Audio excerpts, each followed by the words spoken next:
আমরা যারা 90s born kids আছি, এখন আর কিডস নেই, সব বয়স হয়ে গেছে।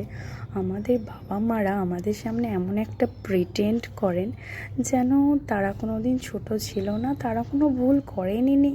প্রেম সেটা আবার কী জিনিস, ও মাই গড, এটা তো কল্পনাই করা যায় না। টিচাররা যা বলতেন অক্ষরে অক্ষরে পালন করতেন, মিথ্যে কথা সেটা আবার কী জিনিস, এই তো প্রথম শুনছি।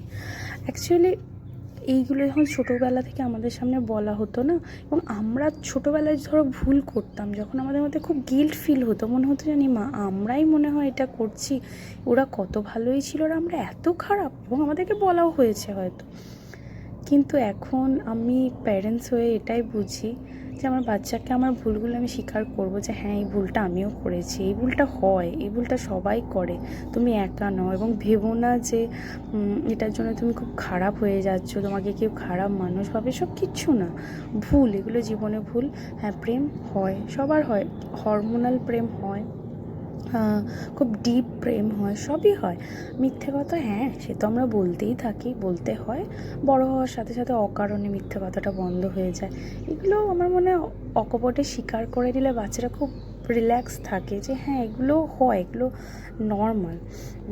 হ্যাঁ এটাও ঠিক, খুব যদি ছোটো বয়সে বাচ্চাদের সামনে এগুলো আলোচনা করি, আমার মনে হয় সেটা আবার খুব তাদের জন্য হার্মফুল হতে পারে।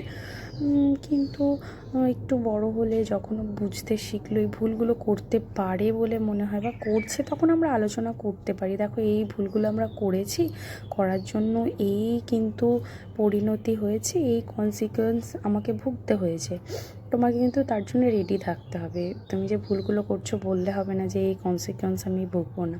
তো এগুলো খোলামেলা আলোচনা করলে মনে হয় ওদের যে গিল্ট ফিলটা, যে আমি খুব খারাপ, এইগুলো মনে হয় না। এমনি টিনেজটা অনেক রকম প্রবলেম হয়, নিজের অস্তিত্ব সম্পর্কে আমরা ঠিক জানতে পারি না, আমরা কে, কী চাই, মানেগুলো খোঁজার চেষ্টা করি।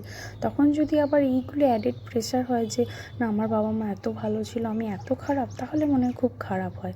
স্বীকার করে নিলেই ভালো হয়, ওদের ওপর বোঝাটা অনেকটা কম হয়ে যায়।